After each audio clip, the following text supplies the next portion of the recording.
സകലത്തിന്റെയും സൃഷ്ടാവും പിതാവുമായ ദൈവത്തിന്റെയും കർത്താവായ യേശുക്രിസ്തുവിന്റെ നാമത്തിൽ ഏവർക്കും സ്നേഹവന്ദനം. ഇന്ന് ഡിസംബർ 4.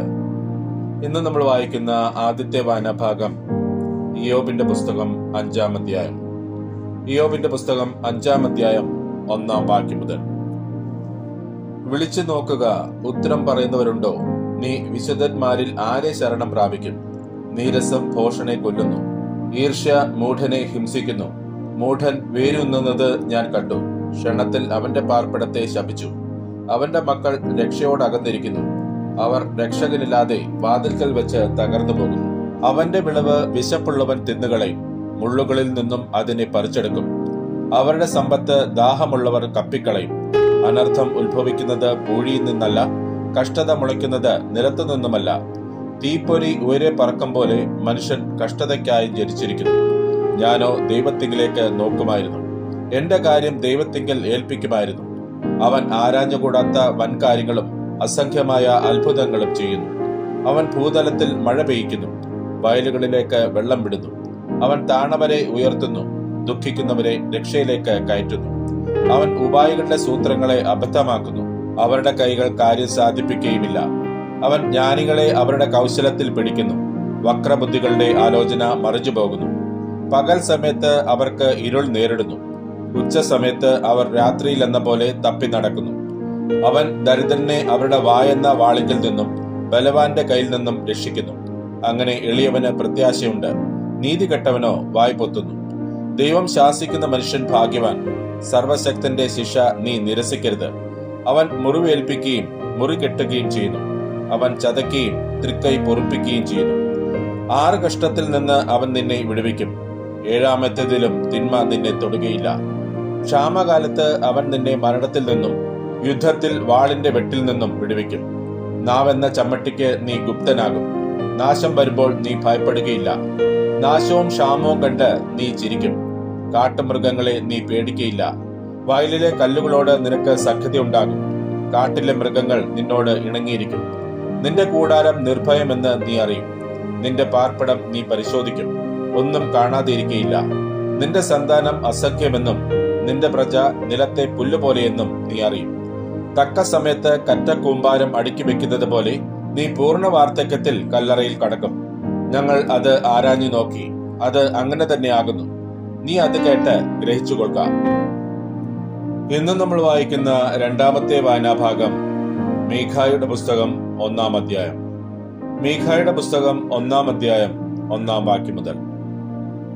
യോഥാം, ആഹാസ്, യെഹസ്ക്യാവ് എന്നീ യഹൂദ രാജാക്കന്മാരുടെ കാലത്ത് മോരസ്ത്യനായ മീഖായ്ക്ക് ഉണ്ടായതും അവൻ ശമരിയെയും യെരുശലേമിനെയും കുറിച്ച് ദർശിച്ചതുമായ യഹോവയുടെ അരുളപ്പാട്.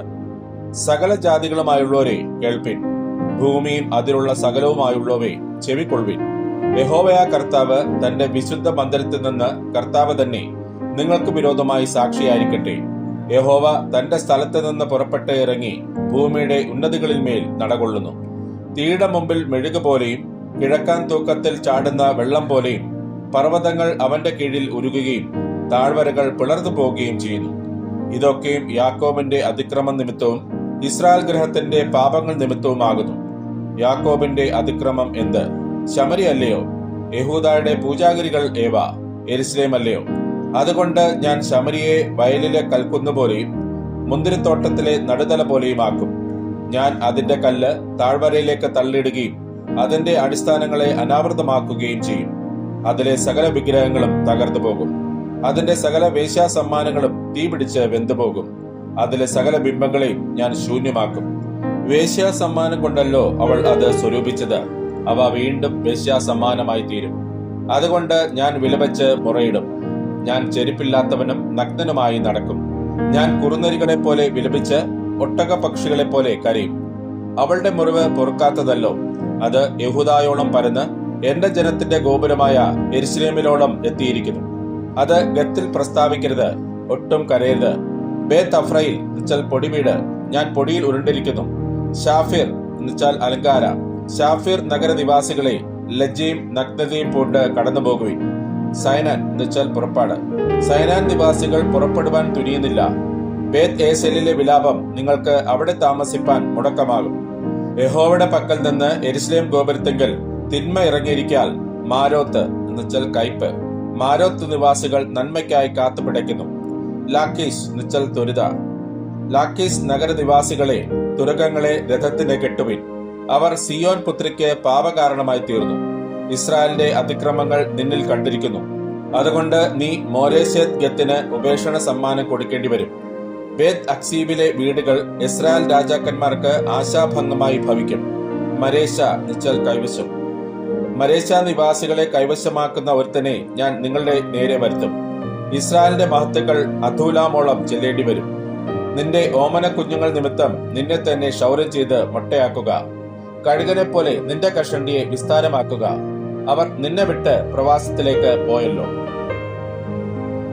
ഇന്ന് നമ്മൾ വായിക്കുന്ന മൂന്നാമത്തെ വായനാഭാഗം എബ്രായർക്കെഴുതിയ ലേഖനം 11-ാം അധ്യായം. എബ്രായർക്കെഴുതിയ ലേഖനം 11-ാം അധ്യായം 1-ാം വാക്യം മുതൽ. വിശ്വാസം എന്നതോ ആശിക്കുന്നതിന്റെ ഉറപ്പും കാണാത്ത കാര്യങ്ങളുടെ നിശ്ചയവും ആകുന്നു. അതിനാലല്ലോ പൂർവന്മാർക്ക് സാക്ഷ്യം ലഭിച്ചത്. ഈ കാണുന്ന ലോകത്തിന് ദൃശ്യമായതല്ല കാരണമെന്ന് വരുമാറ് ലോകം ദൈവത്തിന്റെ വചനത്താൽ നിർമ്മിക്കപ്പെട്ടു എന്ന് നാം വിശ്വാസത്താൽ അറിയുന്നു. വിശ്വാസത്താൽ ഹാബേൽ ദൈവത്തിന് കയ്യിന്റേതിലും ഉത്തമമായ യാഗം കഴിച്ചു. അതിനാൽ അവന് നീതിമാൻ എന്ന് സാക്ഷ്യം ലഭിച്ചു. ദൈവം അവന്റെ വഴിപാടിന് സാക്ഷ്യം കൽപ്പിച്ചു.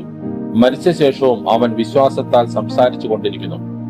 വിശ്വാസത്താൽ ഹാനോക്ക് മരണം കാണാതെ എടുക്കപ്പെട്ടു. ദൈവം അവനെ എടുത്തുകൊണ്ടതിനാൽ കാണാതെയായി. അവൻ ദൈവത്തെ പ്രസാദിപ്പിച്ചു എന്ന് അവൻ എടുക്കപ്പെട്ടതിന് മുമ്പേ സാക്ഷ്യം പ്രാപിച്ചു. എന്നാൽ വിശ്വാസം കൂടാതെ ദൈവത്തെ പ്രസാദിപ്പിക്കാൻ കഴിയുന്നതല്ല. ദൈവത്തിന്റെ അടുക്കൽ വരുന്നവൻ ദൈവം ഉണ്ട് എന്നും തന്നെ അന്വേഷിക്കുന്നവർക്ക് പ്രതിഫലം കൊടുക്കുന്നുവെന്നും വിശ്വസിക്കേണ്ടതല്ലോ. വിശ്വാസത്താൽ നോഹ അതുവരെ കാണാത്തവയെ കുറിച്ച് അരുളപ്പാടുണ്ടായിട്ട് ഭയഭക്തി പൂണ്ട് തന്റെ കുടുംബത്തിന്റെ രക്ഷയ്ക്കായിട്ട് ഒരു പെട്ടകം തീർത്തു. അതിനാൽ അവൻ ലോകത്തെ കുറ്റം വിധിച്ച് വിശ്വാസത്താലുള്ള നീതിക്ക് അവകാശിയായി തീർന്നു. വിശ്വാസത്താൽ അബ്രഹാം തനിക്ക് അവകാശമായി കിട്ടുവാനിരുന്ന ദേശത്തേക്ക് യാത്രയാകുവാൻ വിളിക്കപ്പെട്ടാറെ അനുസരിച്ച് എവിടേക്ക് പോകുന്നു എന്നറിയാതെ പുറപ്പെട്ടു. വിശ്വാസത്താൽ അവൻ വാഗ്ദത്ത ദേശത്ത് ഒരു അന്യദേശത്ത് എന്ന പോലെ ചെന്ന് വാഗ്ദത്തത്തിന് കൂട്ടവകാശികളായ ഇസഹാക്കിനോടും യാക്കോബിനോടും കൂടെ കൂടാരങ്ങളിൽ പാർത്തുകൊണ്ട് ദൈവം ശില്പിയായി നിർമ്മിച്ചതും അടിസ്ഥാനങ്ങളുള്ളതുമായ നഗരത്തിനായി കാത്തിരുന്നു. വിശ്വാസത്താൽ സാറായും വാഗ്ദത്തം ചെയ്തവനെ വിശ്വസ്തൻ എന്ന് എണ്ണുകയാൽ പ്രായം കഴിഞ്ഞിട്ടും പുത്രോത്പാദനത്തിന് ശക്തി പ്രാപിച്ചു. അതുകൊണ്ട് ഒരുവന് മൃദുപ്രായവനായവന് തന്നെ പെരുപ്പത്തിൽ ആകാശത്തിലെ നക്ഷത്രങ്ങൾ പോലെയും കടൽപ്പുറത്തെ എണ്ണിക്കൂടാത്ത മണൽ പോലെയും സന്തതി ജനിച്ചു. ഇവർ എല്ലാവരും വാഗ്ദത്ത നിവൃത്തി പ്രാപിക്കാതെ ദൂരത്തു നിന്ന് അത് കണ്ട് അഭിവന്ദിച്ചും ഭൂമിയിൽ തങ്ങൾ അന്യരും പരദേശികളുമെന്ന് ഏറ്റുപറഞ്ഞുകൊണ്ട് വിശ്വാസത്തിൽ മരിച്ചു. ഇങ്ങനെ പറയുമ്പോൾ ഒരു പിതൃദേശം അന്വേഷിക്കുന്നു എന്ന് കാണിക്കുന്നു. അവർ വിട്ടുപോന്നതിനെ ഓർത്തുവെങ്കിൽ മടങ്ങിപ്പോകുവാൻ ഇട ഉണ്ടായിരുന്നുവല്ലോ. അവരോ അധികം നല്ലതിനെ, സ്വർഗീയമായതിനെ തന്നെ കാംക്ഷിച്ചിരിക്കുന്നു. ആകയാൽ ദൈവം അവരുടെ ദൈവം എന്ന് വിളിക്കപ്പെടുവാൻ ലജ്ജിക്കുന്നില്ല. അവൻ അവർക്കായി ഒരു നഗരം ഒരുക്കിയിരിക്കുന്നുവല്ലോ. വിശ്വാസത്താൽ അബ്രഹാം താൻ പരീക്ഷിക്കപ്പെട്ടപ്പോൾ ഇസഹാക്കിനെ യാഗം അർപ്പിച്ചു. ഇസഹാക്കിൽ നിന്ന് ജനിക്കുന്നവർ നിന്റെ സന്തതി എന്ന് വിളിക്കപ്പെടും എന്ന അരുളപ്പാട് ലഭിച്ച വാഗ്ദത്തങ്ങളെ കൈക്കൊണ്ടവൻ തന്റെ ഏകജാതനെ അർപ്പിച്ചു. മരിച്ചവരുടെ ഇടയിൽ നിന്ന് ഉയർപ്പിപ്പാൻ ദൈവം ശക്തൻ എന്നെണ്ണുകയും അവരുടെ ഇടയിൽ നിന്ന് എഴുന്നേറ്റവനെ പോലെ അവനെ തിരികെ പ്രാപിക്കുകയും ചെയ്തു. വിശ്വാസത്താൽ ഇസഹാക്ക് യാക്കോബിനെയും ഏശാവിനെയും ഭാവി കാലം സംബന്ധിച്ച് അനുഗ്രഹിച്ചു. വിശ്വാസത്താൽ യാക്കോബ് മരണകാലത്തിങ്കൽ യോസേഫിന്റെ മക്കളെ ഇരുവരെയും അനുഗ്രഹിക്കുകയും തന്റെ വടിയുടെ അറ്റം ചാരിക്കൊണ്ട് നമസ്കരിക്കുകയും ചെയ്തു. വിശ്വാസത്താൽ യോസേഫ് താൻ മരിപ്പാറായപ്പോൾ ഇസ്രായേൽ മക്കളുടെ പുറപ്പാടിന്റെ കാര്യം ഓർപ്പിച്ച് തന്റെ അസ്ഥികളെ കുറിച്ച് കൽപ്പന കൊടുത്തു. വിശ്വാസത്താൽ മോശയുടെ ജനനത്തിങ്കൽ ശിശു സുന്ദരൻ എന്ന് അമ്മയപ്പന്മാർ കണ്ട് രാജാവിന്റെ കൽപ്പന ഭയപ്പെടാതെ അവനെ 3 മാസം ഒളിപ്പിച്ചു വച്ചു. വിശ്വാസത്താൽ മോശ താൻ വളർന്നപ്പോൾ പാപത്തിന്റെ തൽക്കാല ഭോഗത്തെക്കാളും ദൈവജനത്തോടുകൂടെ കഷ്ടം അനുഭവിക്കുന്നത് തിരഞ്ഞെടുത്തു.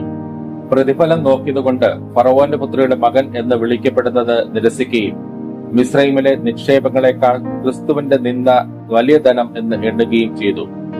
വിശ്വാസത്താൽ അവൻ അദൃശ്യ ദൈവത്തെ കണ്ടതുപോലെ ഉറച്ചു നിൽക്കിയാൽ രാജാവിന്റെ കോപം ഭയപ്പെടാതെ മിസ്രൈം വിട്ടുപോന്നു. വിശ്വാസത്താൽ അവൻ കടിഞ്ഞൂലുകളുടെ സംഹാരകൻ അവരെ തൊടാതിരിപ്പാൻ പെസഹയും ചോരത്തളിയും ആചരിച്ചു. വിശ്വാസത്താൽ അവർ കരയിൽ എന്ന പോലെ ചെങ്കടലിൽ കൂടി കടന്നു. അത് മിസ്രൈമ്യർ ചെയ്യുവാൻ നോക്കിയിട്ട് മുങ്ങിപ്പോയി. വിശ്വാസത്താൽ അവർ 7 ദിവസം ചുറ്റി നടന്നപ്പോൾ യെരിഹോ മതിൽ ഇടിഞ്ഞു വീണു. വിശ്വാസത്താൽ റാഹബ് എന്ന വേശ്യ ഒറ്റുകാരെ സമാധാനത്തോടെ കൈക്കൊണ്ട് അവിശ്വാസികളോടുകൂടെ നശിക്കാതിരുന്നു. ഇനി എന്ത് പറയണ്ടു? ഗിദ്യോൻ, ബാരാക്, ശിംശോൻ, യിഫ്താ, ദാവീദ് എന്നിവരെ ശമൂവേൽ മുതലായ പ്രവാചകന്മാരെ കുറിച്ച് വിവരിപ്പാൻ സമയം പോരാ. വിശ്വാസത്താൽ അവർ രാജ്യങ്ങളെ അടക്കി, നീതി നടത്തി, വാഗ്ദത്തം പ്രാപിച്ചു, സിംഹങ്ങളുടെ വായടച്ചു, തീയുടെ ബലം കെടുത്തു, വാളിന്റെ വായ്ക്ക് തെറ്റി, ബലഹീനതയിൽ ശക്തി പ്രാപിച്ചു, യുദ്ധത്തിൽ വീരന്മാരായി തീർന്നു, അന്യന്മാരുടെ സൈന്യങ്ങളെ ഓടിച്ചു, സ്ത്രീകൾക്ക് തങ്ങളുടെ മരിച്ചവരെ ഉയർത്തെഴുന്നേൽപ്പിനാൽ തിരികെ കിട്ടി. മറ്റു ചിലർ ഏറ്റവും നല്ലൊരു ഉയർത്തെഴുന്നേൽപ്പ് ലഭിക്കേണ്ടതിന് ഉദ്ധാരണം കൈക്കൊള്ളാതെ ഭീതി പേറ്റു. വേറെ ചിലർ പരിഹാസം, ചമ്മട്ടി, ചങ്ങല, തടവ് ഇവയാലുള്ള പരീക്ഷ അനുഭവിച്ചു. കല്ലേറേറ്റു, ഈർച്ചവാളാൽ അറുക്കപ്പെട്ടു, പരീക്ഷിക്കപ്പെട്ടു, വാളാൽ കൊല്ലപ്പെട്ടു, ജടയാടുകളുടെയും കോലാടുകളെയും തോൽ ധരിച്ചു. ബുദ്ധിമുട്ടും ഉപദ്രവവും കഷ്ടവും സഹിച്ചു. കാടുകളിലും മലകളിലും ഗുഹകളിലും ഭൂമിയുടെ പിളർപ്പുകളിലും ഉഴന്നു വലഞ്ഞു. ലോകം അവർക്ക് യോഗ്യമായിരുന്നില്ല. അവർ എല്ലാവരും വിശ്വാസത്താൽ സാക്ഷ്യം ലഭിച്ചിട്ടും വാഗ്ദത്ത നിവർത്തി പ്രാപിച്ചില്ല. അവർ നമ്മെ കൂടാതെ രക്ഷാപൂർത്തി പ്രാപിക്കാതിരിക്കേണ്ടതിന് ദൈവം നമുക്ക് വേണ്ടി ഏറ്റവും നല്ലതൊന്ന് മുൻകരുതിയിരുന്നു. ഇന്ന് നമ്മൾ വായിച്ചു കേട്ട ഈ വേദഭാഗങ്ങളാൽ പിതാവായ ദൈവത്തിൽ നിന്നും കർത്താവായ ക്രിസ്തുയേശുവിൽ നിന്നും ഏവർക്കും കൃപയും കരുവും സമാധാനവും ഉണ്ടാകട്ടെ. ആമേൻ.